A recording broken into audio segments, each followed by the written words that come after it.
Hello, everyone.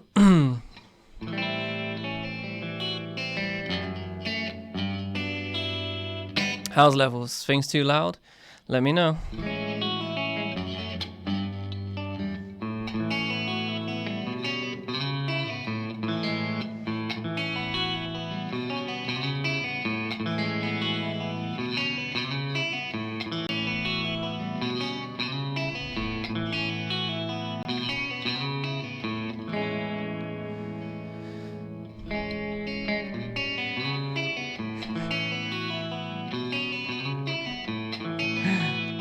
You're already making me laugh.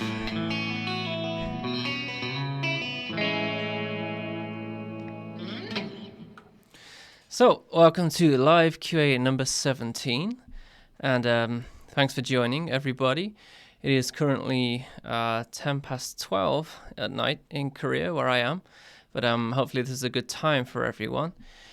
We've got a few people saying hello. Got NoCap, hi. Nicholas, hey.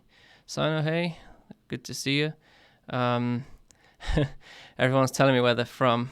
Argentina, Boston. Will's is coming live from his flat. Cool stuff. Yeah, I thought for this live stream we can talk a bit about gear, but it doesn't specifically have to be about gear, of course. And one thing I wanted to say before I start talking a bit about gear is that my philosophy on this is actually pretty much none of this is really that necessary. It's more important, I'd say, to actually obviously practice more than worry about how you sound, basically, at first, and then later on, worry about what gear you have and stuff. And it's only since I started this channel that actually I've acquired quite a lot of pedals and gear and all that kind of stuff. Before that, especially growing up, I had a few Boss pedals, I'd say, in the past. I had one of those Boss pedal boards at some point.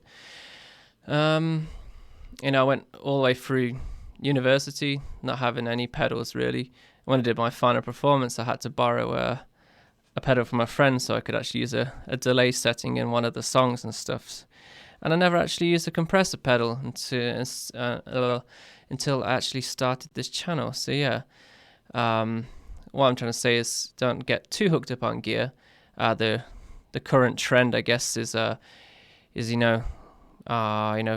obviously want to push products, right? So they contact a lot of people, and I've been one of those people myself to obviously push their gear. And there's this whole what would be the word for it? This whole belief. I don't know if it's the word belief. No, but this whole thing that gears are more important than I think it actually is made out to be, basically. But obviously, there's some really nice gear out there, and I've acquired all these pedals for some reason, right? So if you wanted to today, let's talk a bit about gear. And if you've got any questions about my setup and stuff like that, then we could talk about that, of course. And let me know your thoughts on gear as well. I've been trying to strip back a bit recently, just trying to keep it a bit more streamlined. So, and you may be aware, I guess, if you saw my latest video, that actually I picked up the Strymon Iridium, which is a really good pedal, by the way, and I'm just using it obviously instead of that. Like if you watch the video about it, I just released about why I got one. I had quite a convoluted setup with the Yamaha and the NUX NUX Solid Studio, with a preamp going into that to do some kind of stereo separation. I wasn't really digging it. It was quite a lot of work to keep that going, and cables everywhere. And you can see here I got a crap load of cables too to just do a loop switcher down here. And so so I was just happy just to get this, just to streamline things a bit more. And then I'm going to go through the process, I think, of going through a bunch of these pedals and probably getting rid of a few of them as well, and just trying to streamline it a bit more.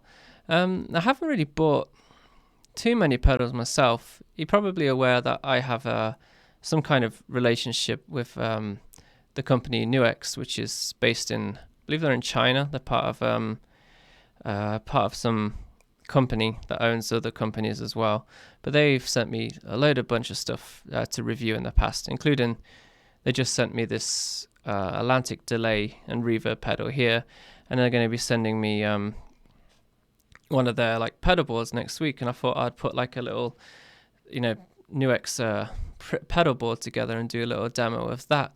But it's nice to get those kind of things, but I don't think I would have bought this many pedals myself. Just looking at this board here, the only thing that's actually I didn't pay for on here is this Fender Marine layer, because I got that from Fender. This one too, I got that from NUX, of course. Everything else on there I've actually paid for, yeah. But some pedals, like I don't know why I got this. It's fun, of course. I have to EQ it with the equalizer to make it sound good. So what's the point in that, right? That's a stupid thing to have. This is all right. The arrows. Let me show you what it does exactly.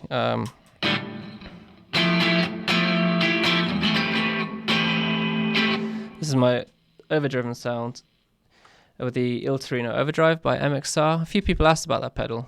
That one I think is a nice overdrive pedal, quite a low gain one. And if you hear how it sounds now,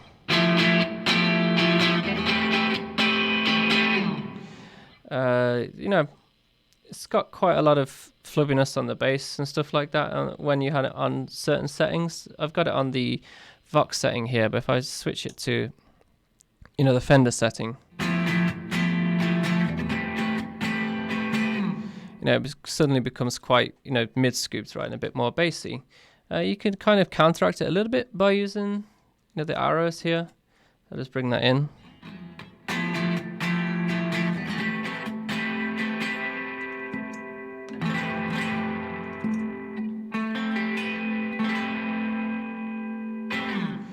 It basically just tightens up the low end and adds a bit of sparkle to the high end on there.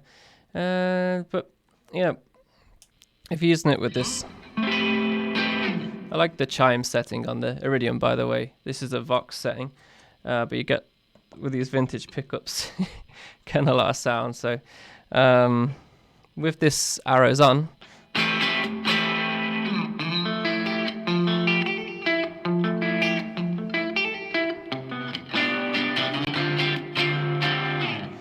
but it doesn't really sound all that good with that one.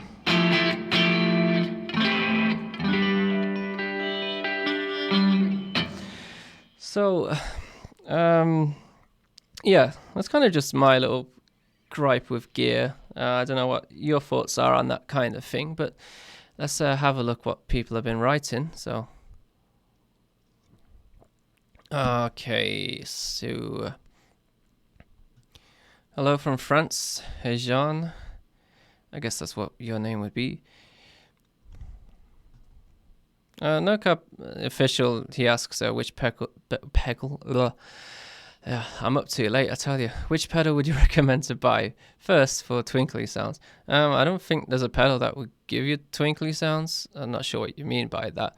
But if you're just looking for atmospheric kind of stuff, then yeah, delays and reverbs, of course.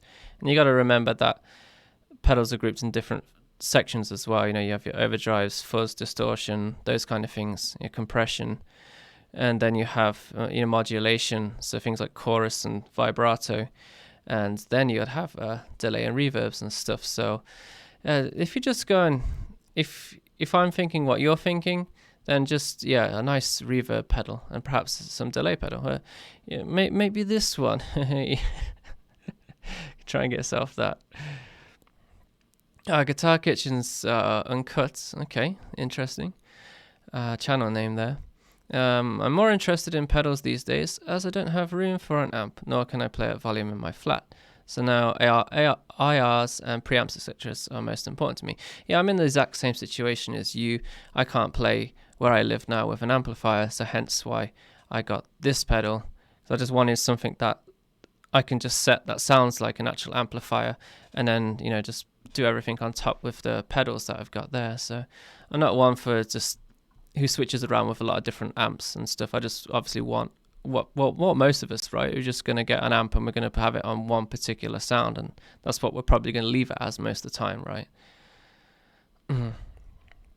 Kazamana says, are you still in Daegu? Not actually. I'm in Ulsan now. I moved this year in February.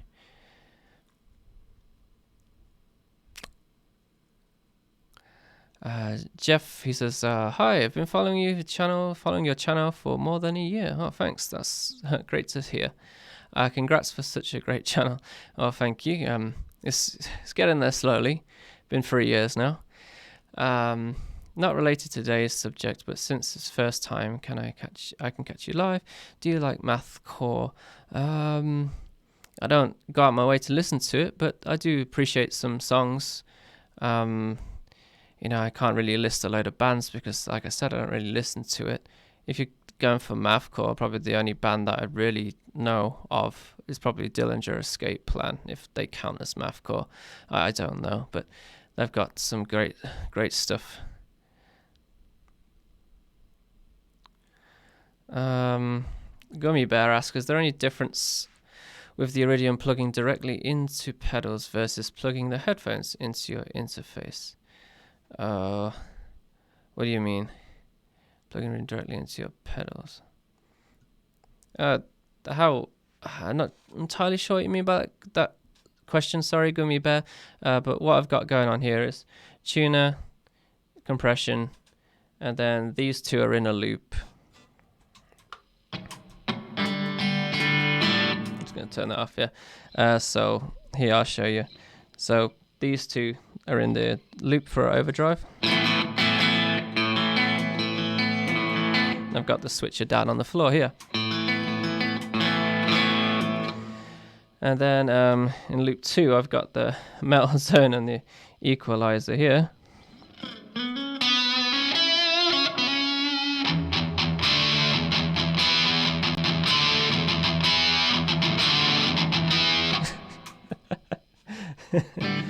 It sounds, there you go, one of those for that.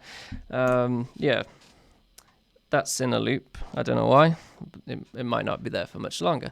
And the third one I've got in the loop, is this vibrato pedal here, the Monterey Vibe.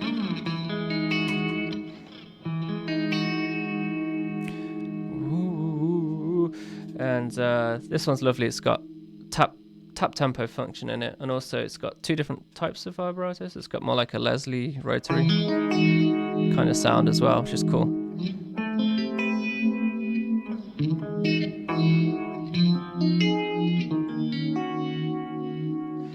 But I prefer the regular vibrato setting on that one. And I got a fourth loop, but I've not got enough cables, so I need to buy 2 more to do one more loop. And then where does it come back in again? Yeah, here. So it goes through the looper, comes back into the chorus here, which I have on all the time. And then that's going into the reverb, into this one, and then into the Iridium. I do want to get the delay and reverb actually after the Iridium, so it's kind of like in the loop, because it sounds a bit odd sometimes with when I really gun it with the reverb doesn't sound so nice. So if I flick it behind it, and this has got stereo out, so I'll do stereo in into this and stereo out for that, but I need one of those special cables for that, so I'll get around to that at some point. So hopefully that answers some of your question. I'm sorry. Oh. All right, where are we going? So Guitar Kitchen said how come so many leads? Yeah, that's why, because of the switcher there. Hello, hi from Spain. Everyone loves telling you where they're from. That's lovely. Justin Zobel asks, what compressor do I use? Well, that's I use this one here. Is that stuck to the board? I feel like it's falling off. This is the Boss CP1X compressor. It's one of the kind of special range they did. They did like an overdrive and a distortion of it too. And I like this one just because the fact it's got this dB meter here, so you can see how much you're actually compressing. So if you bring the compression right up, it's really squashy. And if you bring it down, less compression. And the ratio is like where it's obviously grabbing the signal. So you bring that all the way up.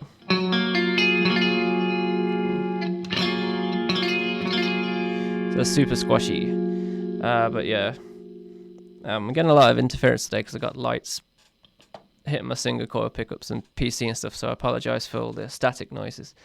Yeah, this one's really nice, and the attack feature is how quick it grabs it, of course, as well. So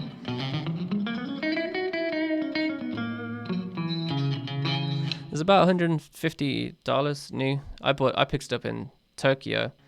I got it second hand, and it was about 100. I paid about 100, I'd say, if I did the exchange rate on it, and I'm really happy with it. I would highly recommend it. And if you haven't got the money for that, then try the Boss CP CS3 compressor sustainer pedal. I used to have that one, and that one's also a really good pedal too. All right. Carlos says hi from Colombia. Hello from Colombia. Okay, no good. That's nice. Got a lot of people joining today. That's awesome. What is your opinion about a noise suppressor pedal? Well, if you need one, get one, right? It's good for if you're using a lot of, like a fuzz or high gain stuff, right? Then I'm sure it does a lot for that. The Boss NS2 noise suppressor pedal is really good. I remember seeing that on that pedal show episode where they talked about that kind of thing. And yeah, that sounded quite good. Curler Shaker says, are you good at math? No, I'm actually really bad at math. More into the arts.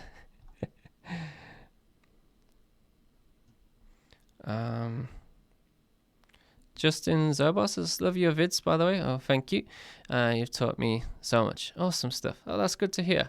That's what I hope to achieve from the videos that I make. So that's great to hear. Thanks.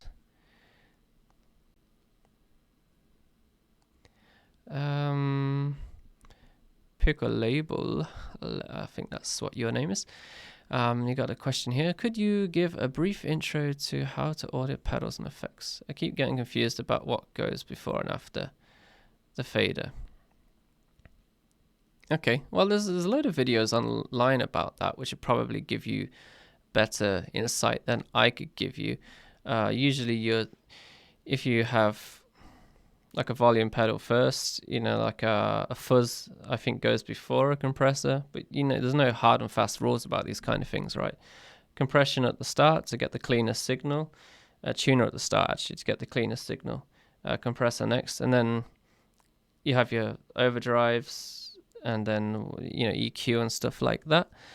Basically, how overdrive pedals works, if you stack them together, so if you chain them together, the overdrive pedal, whatever pedal you have at the end is doing the main EQ. So if you want to EQ a pedal like the Boss Metal Zone without using a graphic equalizer, I could put this after the Boss Metal Zone, and then this would be control of the EQ, and I could shape it a bit better than I could with the Metal Zone. And after that, you go into modulation effects, and I'm not sure what the order of modulation effects is off the top of my head. And then the next thing is you put your delays and reverbs at the end there, and you can either run reverb into delay or delay into reverb. This pedal actually lets you do either, or you can run them in parallel so they're both at the same time. And then obviously that would go into your amp, but some people like to put reverbs and delay in the effects loop of their amp. That's after the preamp stage, in between the preamp and the power amp stage, basically. And that's what I kind of want to do with this, is get them after the Iridium, the reverbs and delay.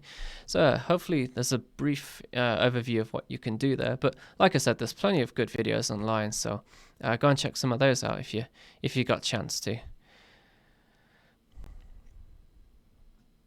All right. Wow, there's a good chat today. Thanks for everyone that's joining. This is awesome.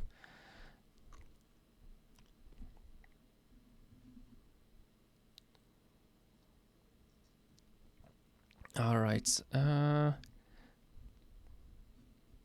Gummy Bear says, sorry. Yeah, a bit confusing. That's all right.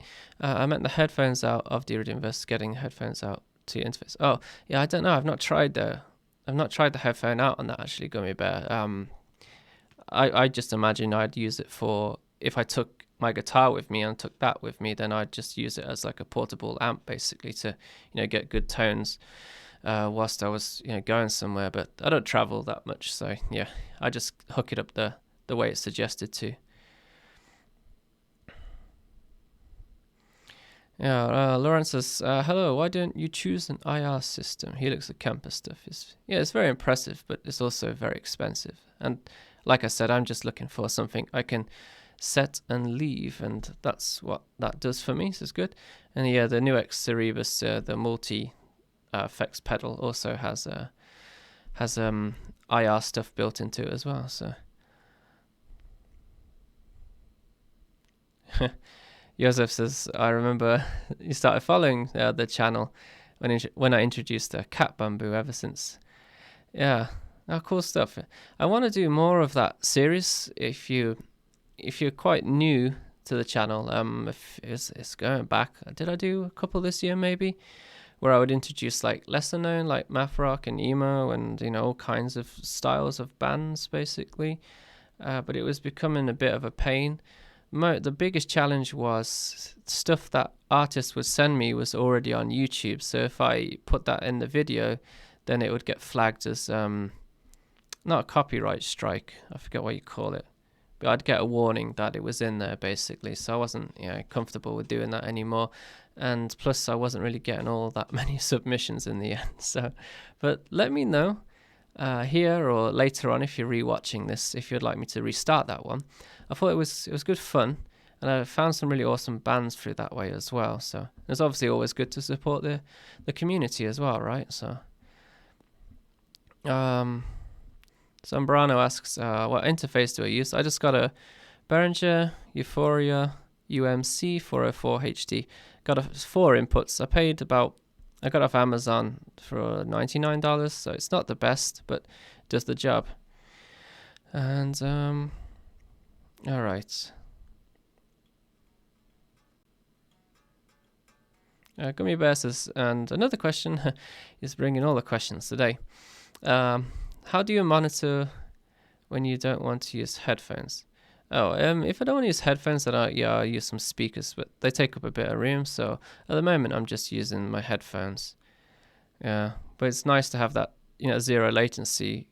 If you're doing stuff after, then you're going to get a bit of latency. So it's nice to have something that sounds like an amp, and have that with pretty much, zero latency and hear how everything's sounding before, you go and press record. So that's definitely a very big advantage of having that kind of thing. Collins, this is, I finally made it to a live. You're my favorite guitar YouTuber. Well, thank you very much. That's a big compliment because there's thousands of us. But thank you. That's awesome. I just keep practicing guitar. That's what you got to do every day. Hey Dan, good morning from New Jersey. Very good. So must be quite early, I guess. Well, on the East Coast, not so much, but the West Coast, right? Carl Shaker says, do you use any effects within a DAW after recording? No, I don't actually. If I'm doing like something where if I'm just recording my guitar for a video, and I'm playing just it's teaching you something, or it's just like a simple of me just playing guitar by myself. I don't do any post-processing to that.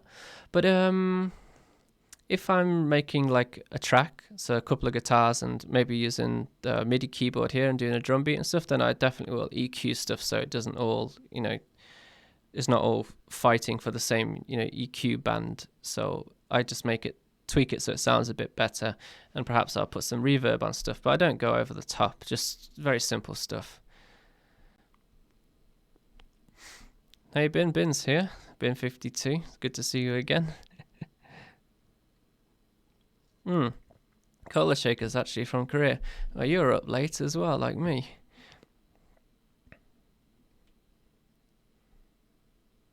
Yeah. Surprised you're in Ulsan. Well, yeah. It's where life takes you, right? Oh, Evan Till's got the great question here. It says, enough guitar talk. Is that the Uniqlo waffle knit sweater?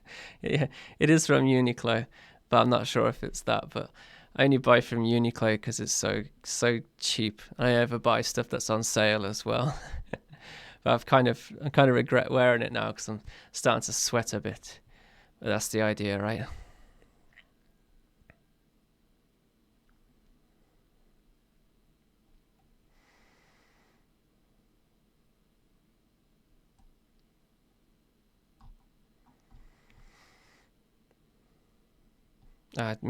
Sorry, Jeff, I missed your reply. He says, yeah, Dillinger is great. Check out Botch, Dave. What's that? Kunson? Goodson. Yeah, Goodson from Minus the Bear. Okay.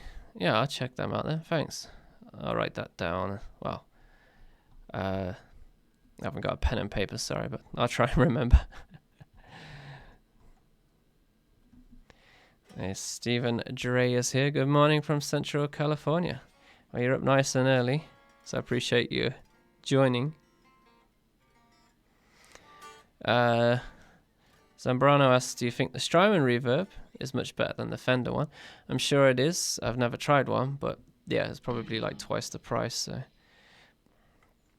MB821, he asks, do you still have the Warden pedal? And do you prefer it to the Boss compressor? I don't. I sold it. I had the version 1, and actually one of my patrons bought it from me.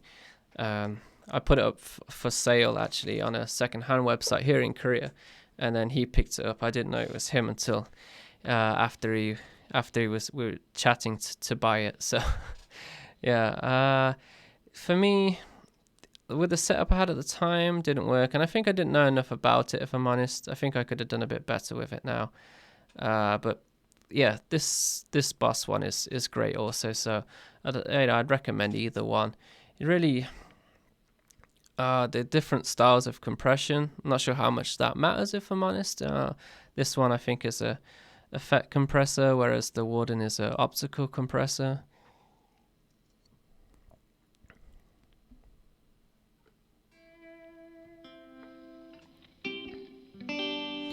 Jeff asks, do you like the whammy pedals? Like the Digitech Whammy 5? No, but I really want to try the Digitech Whammy 5. Though, is that the one with the pitch shifting abilities on it? Looks really cool.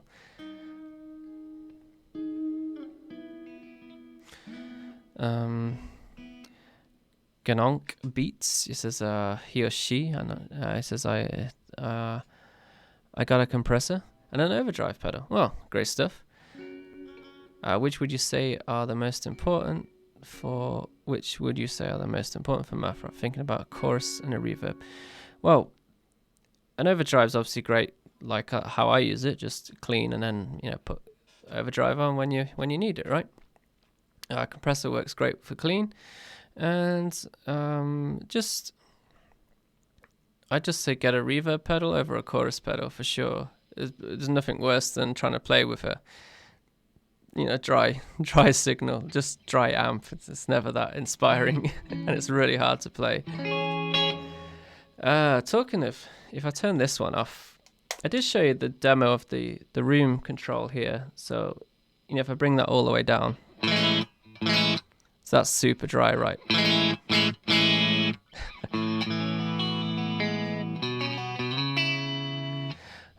But this one's lovely. Like, you get some of that room ambience. Very short refractions, right?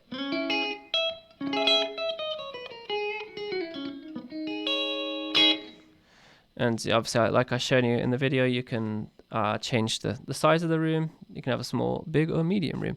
So I just have it kind of set in the middle. And then I put some reverb on. Let's try a bit of reverb from this one from now. A bit of spring reverb. A bit of delay too.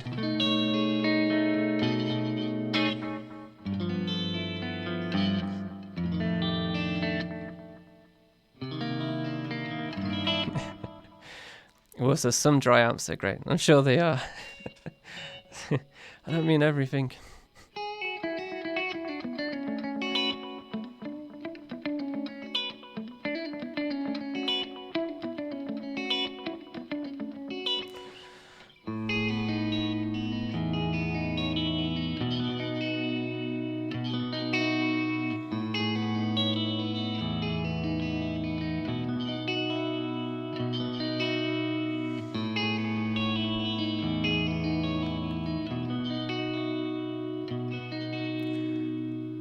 Jeff says, don't worry about missing his comment. We're not machines here.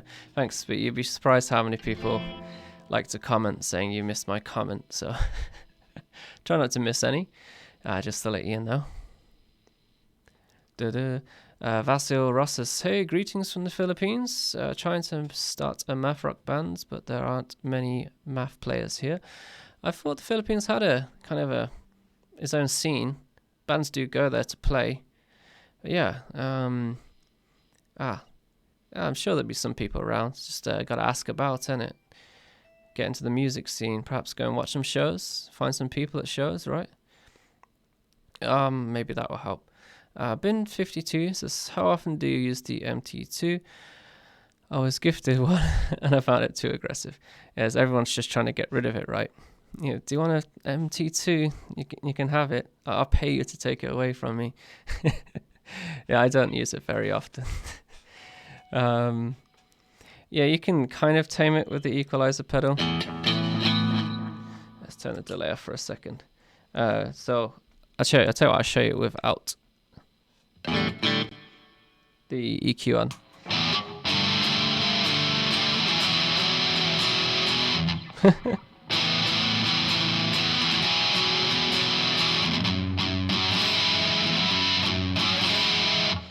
And it doesn't matter how much tweaking you do with these controls here, it just doesn't sound any better. So let's hear it with the EQ that I got on for now.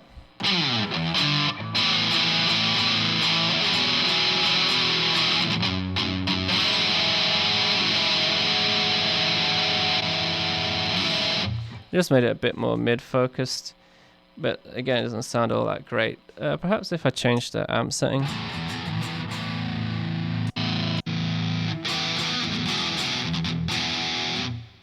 And the Marshall setting. What does it need? Obviously it needs way more bass.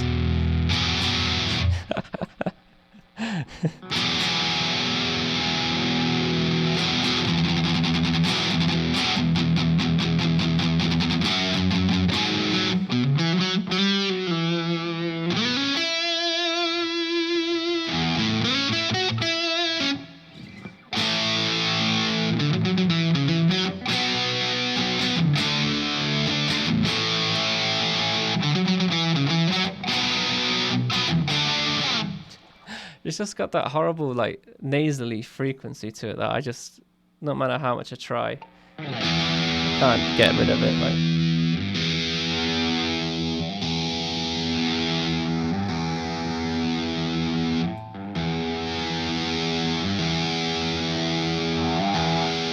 I think it's more of it around there, right?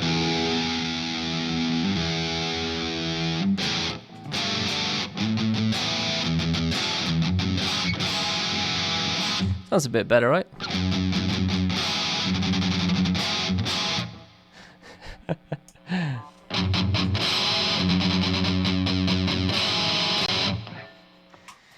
Yeah, so I'm not sure how much better the Wazacraft version is going to be of that, if that would make any difference. But yeah,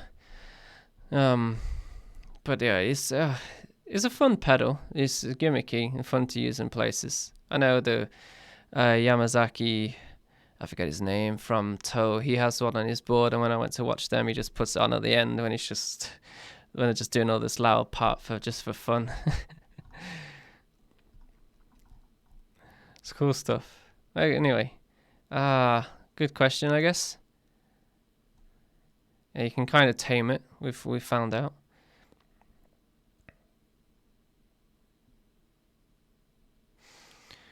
All right.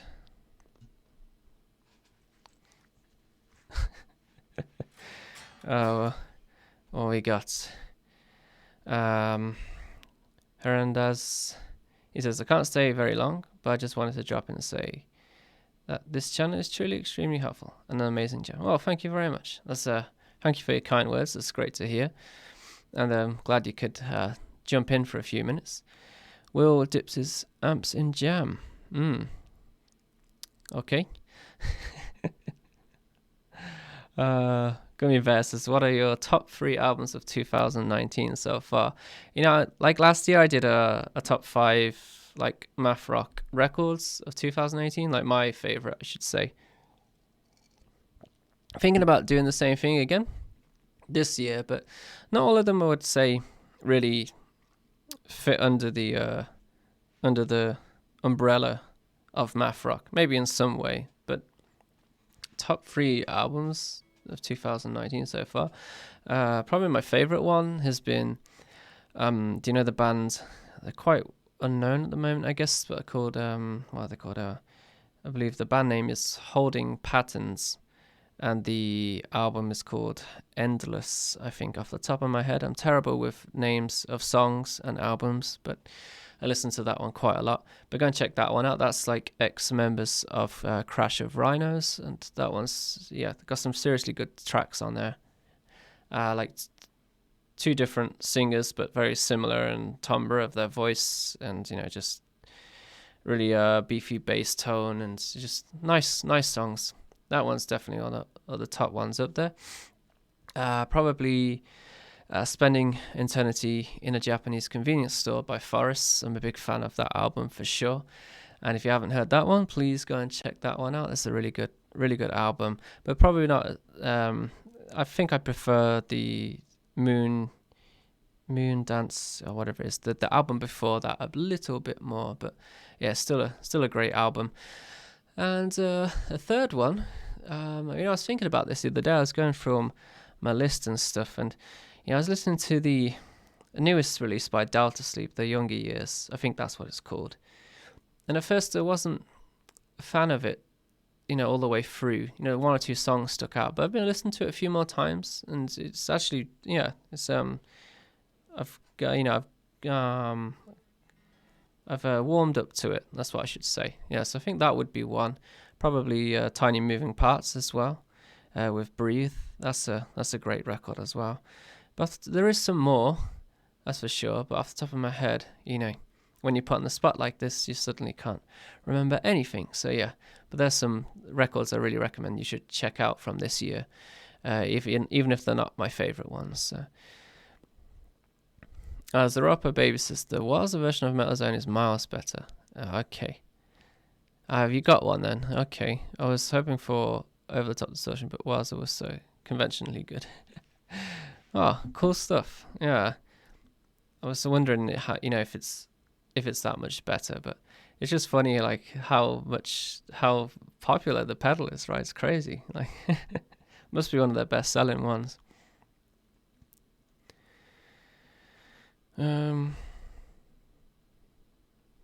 Signal Chain. Reka, he says Signal Chain.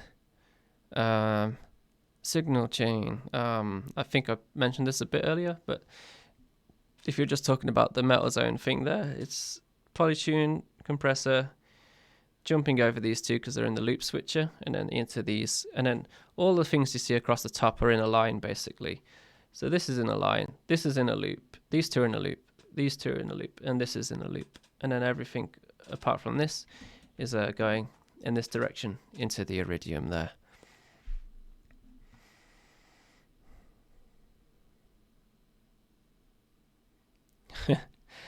Ben says he's running into the same problems with the MT2 like I am. Poor sap. I got it really cheap. I paid nothing for it basically. It seems that very cheap, and you can see why now, right? I just wish it. I don't know. It's just obviously it's like that's its characteristic, right? It's got that mid scooped kind of tone to it, but it's just got that nasally EQ region. It doesn't. That's what doesn't sound like all that great. So I'm tempted to know what the heavy metal or the metal core pedal they do as well if that sounds any better. But yeah, I don't play that kind of music, so yeah. Nick Hunter's here. How's it going, Nick? Metal Zone Shred on the go. Yeah, I can't really play Shred stuff, but oh dear, that pedal. It's getting a lot of hate in this chat. I'm sorry, boss. I do really like your stuff, by the way. If you ever listen to this, boss. Europe just started following me on Instagram. I think they finally had enough of me just tagging them in every single Instagram video that they thought if they just follow me, I'll stop tagging them. That's what I felt like. And I shared the video that I made about the Iridium with Strymon on Instagram, and they said they'd check it out. So that was kind of cool to see. I did actually contact them to ask if I could have one to demo, but they said they didn't have any demo units available at the time, so I thought I'll just buy one instead. So I went and did that instead. Zambrano, I got a good question here. He says, what is your process to compose? Do you force it? No, I never force it. I just usually I'll come up with, everything's always based around some kind of harmony, right? So running from some root notes, and then I'll go from there and build chords, and then I could sometimes I'll start with chord sequence, sometimes some kind of some kind of riff idea would come to me instead, and I just build on that. Something. So if I was doing like starting a song with chords, I had that sus chord, and then I'd just find some riff, the notes that I think sound, which complement the chord. That's basically what happens there. And then I'll search for more chords to go along with that. Or if I started with something with, there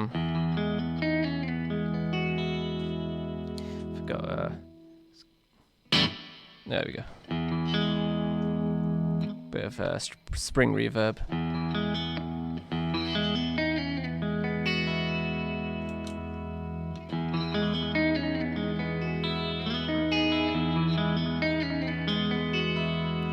So if I had like a riff idea like that, I'd think like later on perhaps I could move to a chordal section or something like that.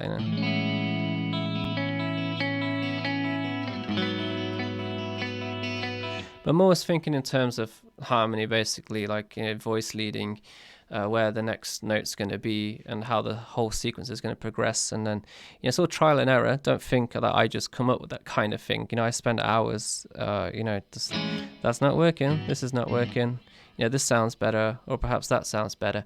And you said record by parts. Yeah, actually that's one thing that I do, is if I have an idea, especially if I've got a short amount of time and I've come up with something, oh, that sounds great, I want to use that, then I'll get my phone out and I'll record myself, playing it. And you get one of those lovely double chin, up your nose kind of shots from down below whilst you record some piece that you got. So, yeah, that's how I usually do that kind of thing, in a nutshell, basically. But perhaps I'll go into it in more detail. If you've probably gleaned some stuff from watching my videos anyway, of how I go about writing stuff. Ola has a video on the Metal Zone. Okay, sounds pretty awesome apparently, if you put it in an FX loop, so everyone keep that in mind. Zarafa Baby says, was there anyone that was so annoyed with the new Battles album? I'm kind of the opposite. I wasn't really into the old Battle stuff, and I enjoyed the new record a bit more than their older stuff, if I'm honest. So I'm not gonna be taking your side for this one, sorry. Gummy Bear says, you just tune it to Endless by holding patterns. Yeah, sounds amazing. Thanks for the tips. No problem. For me, I got into it because the first track sounds a lot like a riff Blackfish would have written, so that's what kind of like gelled me straight into it. The Ali introduced me to those, so I was like, damn, this is my jam. So I was very fortunate that he did, because that's one of my, like I said, that's probably my favorite album, the record this year. So LaChain, it says, hey Steve, hey, how's it going? Welcome. Bin says it was a cool video on the Iridium. Thank you very much. That's good. I felt like I did waffle on a bit at the start a bit, but yeah, I tend to do that, unfortunately. And the demo with the song. Yeah, that one, I'm having lots of fun with that one.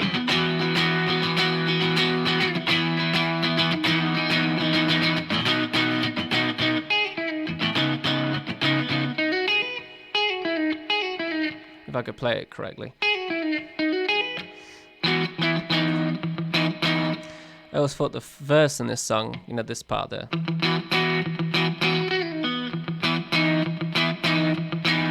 I just imagine it like a very Jimmy Eat World-esque kind of verse, like some kind of driving drum beat behind it.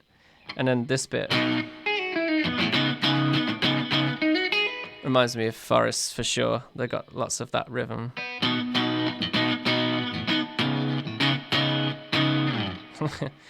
And then I tried to put some like a tapping bit in there.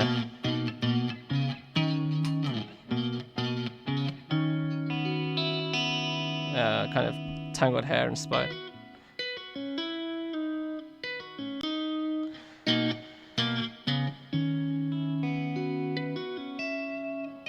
Sorry, got that wrong. And then I had like kind of what would be a variation. That's the one. That's the word I'm looking for. A variation on that section.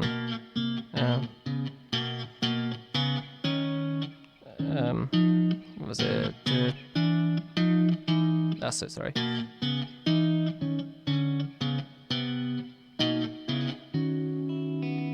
And then after that variation, I bring in this extra note to add a bit more color to the seventh chords.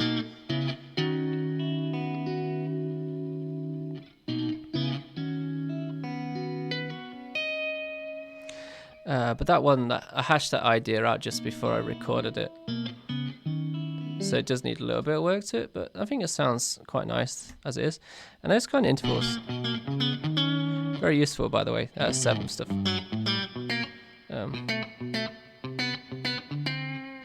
You can just practice it by going through harmonizing a G major scale using 7th intervals. So.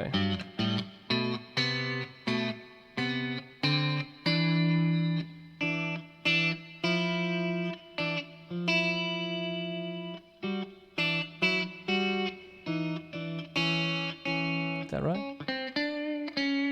Nope. I was right the first time.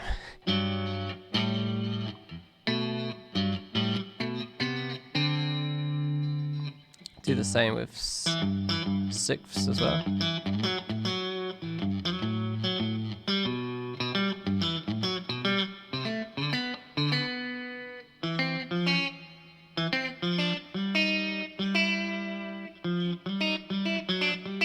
That's right, there we go.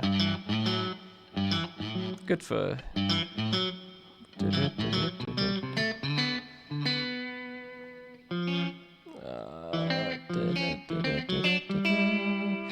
Yeah, back to the G there. Those kind of things, they make good little... If you want to bring a section down and have a lot more space, yeah, just look at using intervals. Like I said, the idea was definitely inspired by, just that segment was inspired by Tangled Hair, because they have stuff like that quite often, I do believe, in their songs. So, all right, where are we? This is, there's a lot of people here. This is great. All right, I'll do another 10 minutes, and then we've done an hour. So get those final questions in. Right, where was I? Gummy Bear says, do you write lyrics and vocal lines as well? I always fail at this, but in the end, it's the most important part of a song. I don't know if it is. Like some of the best math rock is just instrumental, that's for sure. We worked that out when we did the emo or math rock live stream last time. We worked out that the emo bands had singing and the math rock bands didn't have singing. So, but yeah, I do. To answer your question, sorry. Yeah, I do write my own lyrics, and they always suck too. But I just tweak them as I go along, and then melody. I look for the chord that I'm playing. If I'm playing guitar, I'm singing in a free piece. I'll usually stick to firsts, thirds, and fifths, and then I'll use like other notes to color. Especially if you're playing like, if I was playing this chord here, it's missing a third. So I could sing that third right. I'm not gonna sing. Just don't worry. Don't panic. Yeah. So basically, look at the piece that you got. What chords are there, and try and find the notes that fit best with that. Safe notes are obviously going to be the roots and the third and the fifth of that, if it's a major or minor, of course, and then fill in using the other degrees of the scale there in between that. Sevenths have like a tension to them, and all different notes interplay differently with different chords. It's a very technical process, but I just play out what I'm singing on the guitar, so I can obviously get the notes right as well, that I'm getting the right pitch. That's another thing I'll do.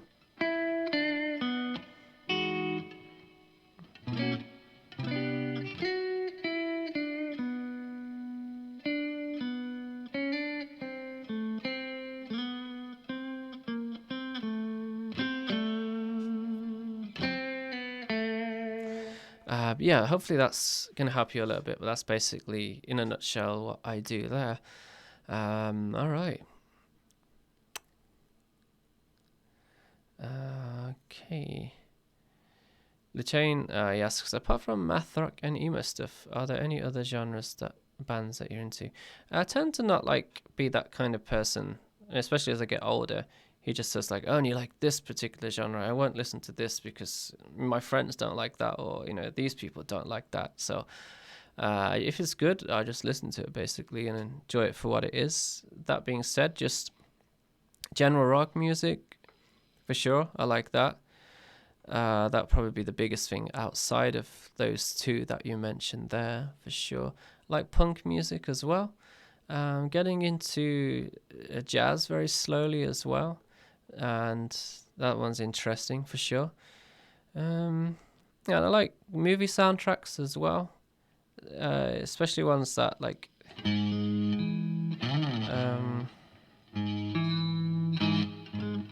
I wish I have more fun on the synth doing that kind of thing, but like playing augmented chords and stuff, it sounds really like tense. Like playing a major chord and then raising that fifth up to sharpen it. That's really good like tension thing you can do there. On guitar, like that's basically it.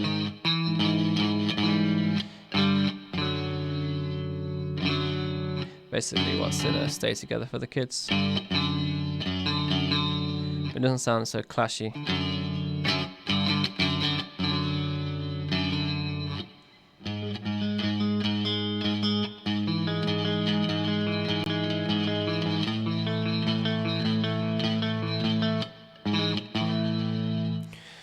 Yeah, I really went off on a tangent there, but I think I answered your question.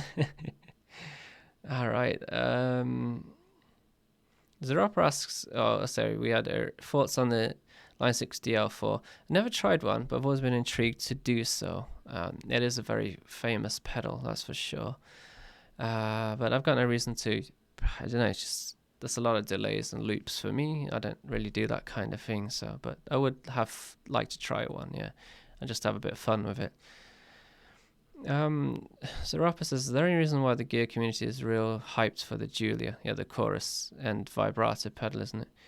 I've never tried one. I'd like to. I've heard nothing but good things about it. As a chorus, it must sell a lot, that one. I'm happy with the Boss one here, but that Julia I think is also a vibrato pedal too. Just sound nice, but yeah. as we got LeChain says underneath, the Julia is super good. Yeah, I'm sure it does. Yeah. Oh, Sergey is here. Wow, hello, Arouse. He's from Arouse. Okay, any opinions on the weird pedals? Like, okay, Rainbow Machine seems super cool. I'd like to have one.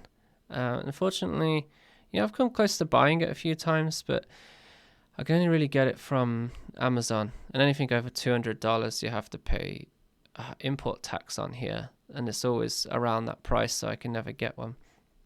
And the Boss Synth, I guess that the SY one. I've never tried one of those before, but very interesting, intriguing. I'm not sure if I'd use them enough to warrant buying one, but hey, if you're into that kind of thing and you find you're going to use it quite often, or if you've got the money to, then yeah, knock yourself out. That's what I say.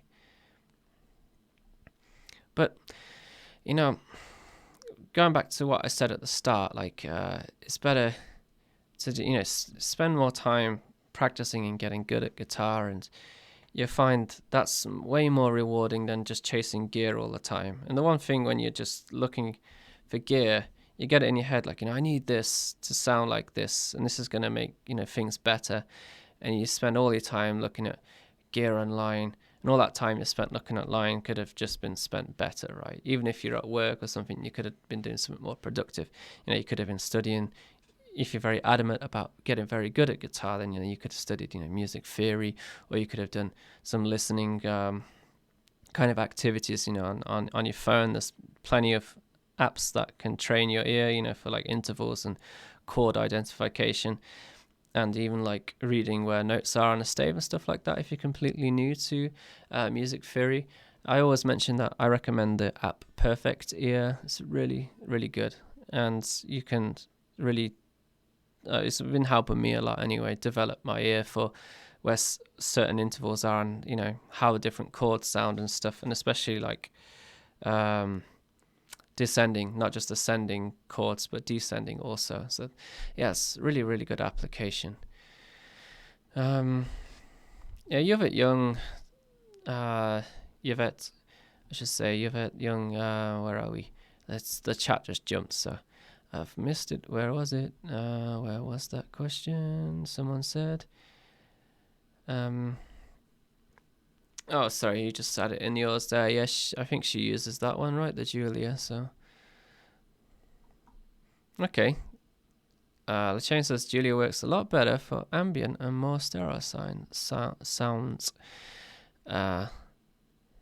Apparently. Okay. Yosef Saf, thanks for joining, Yosef. See you later.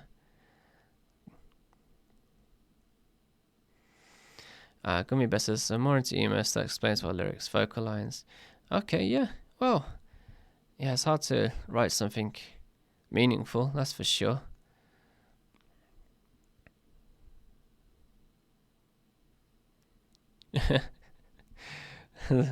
I just looked back up what Zarapa said. Lyrics are certainly not that important. I think My Bloody Valentine proved that, yeah. Yeah, the lyrics to all the Captain Jazz songs as well, right? It's still like... That's a good example of, right, like lyrics can be quite meaningless, or they're very hard to interpret, but because the way energy he has when he sings them and stuff, it makes you want to sing along, right? And you feel like those words have actual meanings to them, right? So that's I forgot about that kind of thing for sure.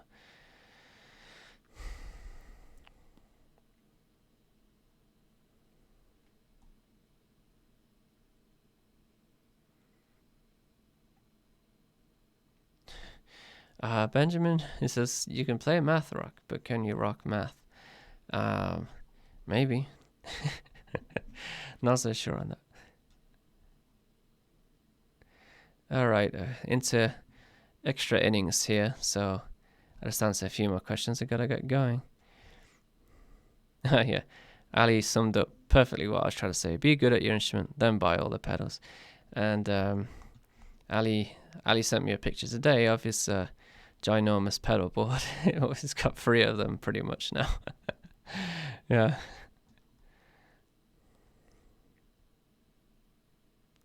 Yeah, he wrote the. Yeah, he did. Yeah, he wrote the lyrics to the songs while tripping on magic mushrooms. Yeah, I forgot to mention that. I'm well aware of that. Yeah.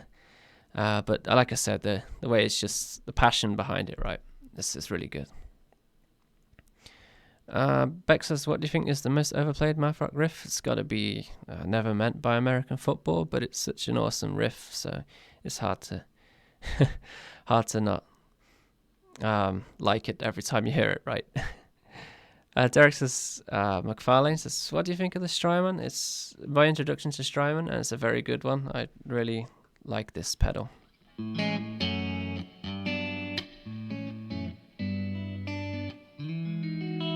Sounds like I got a real amp, but I haven't. It's a pedal. It's magic. That's what it is. Oh, all right. Favo, it says, hey Steve, nice to see you. Love from Peru. Thanks for joining. Sorry if people are just joining because I'm actually going to be off. It's actually 1:10 in the morning, and I need to get to sleep. So, Ian, he's here again. Hi Steve, big fan of yours. Been trying to learn math/emo chords, and I'm having trouble getting the right tone. Currently running my Squire Affinity Telly into OCD. Okay, and so Vox Mini 2. Wow. Well, if you're trying to do the kind of twinkly sound, then first thing is set it in the middle pickup setting. It was, Telly's the neck has a bit of bite to it.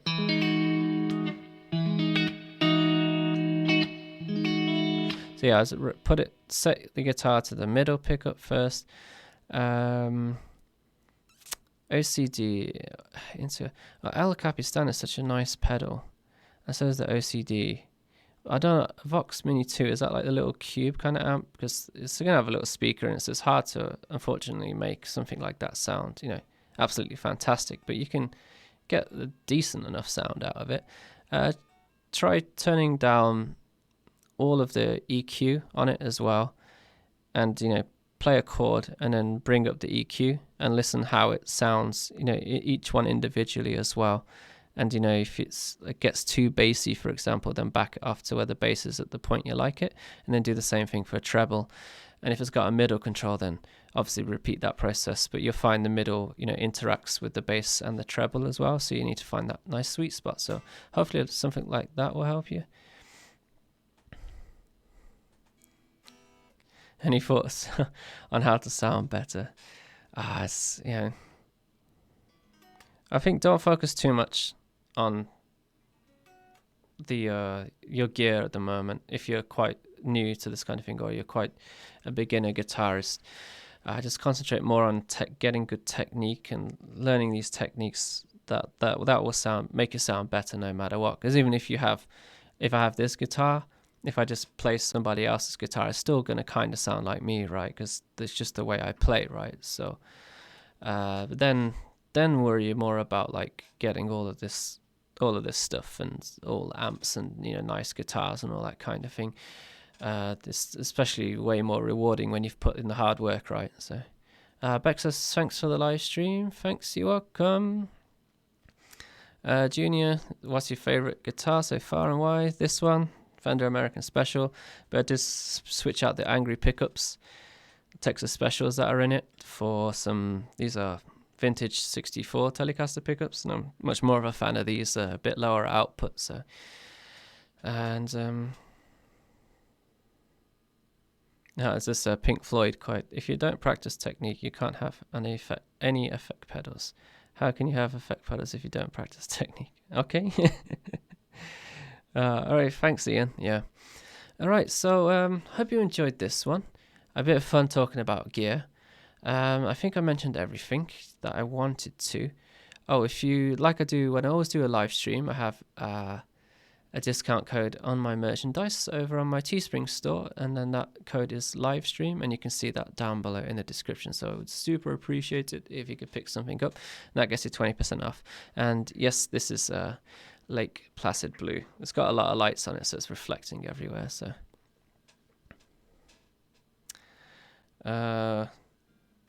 All right.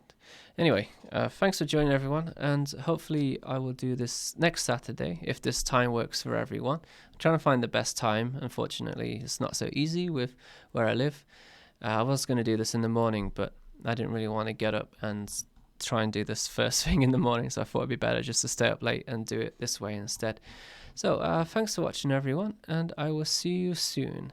Enjoy the rest of your weekend, and I'll see you again next weekend. Right, goodbye.